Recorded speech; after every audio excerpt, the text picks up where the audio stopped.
السلام علیکم ورحمۃ اللہ وبرکاتہ۔ میں سید اللہ نواز جیلانی، آپ دیکھ رہے ہیں جیلانی وائس۔ امید کرتا ہوں آپ خیریت سے ہوں گے۔ چینل کو سبسکرائب نہیں کیا تو سبسکرائب کیجئے تاکہ ہر آنے والی ویڈیو آپ تک پہنچ سکے۔ آج ہم نکاح کے متعلق گفتگو کریں گے کہ نکاح کرنا کب سنت، کب واجب اور کب فرض ہے۔ بات کو توجہ سے سماعت کیجیے۔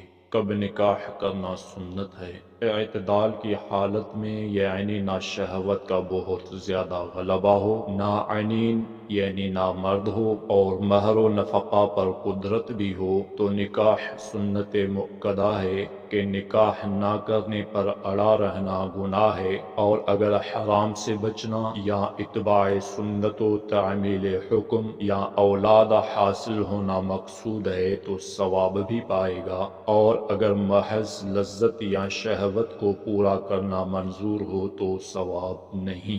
نکاح کرنا کب واجب ہے؟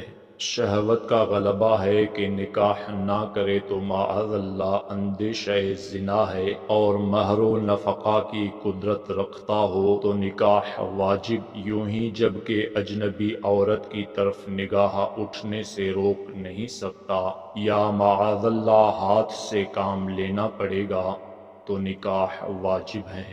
نکاح کرنا کب فرض ہے؟ یہ یقین ہو کہ نکاح نہ کرنے میں زنا واقع ہو جائے گا تو فرض ہے کہ نکاح کرے۔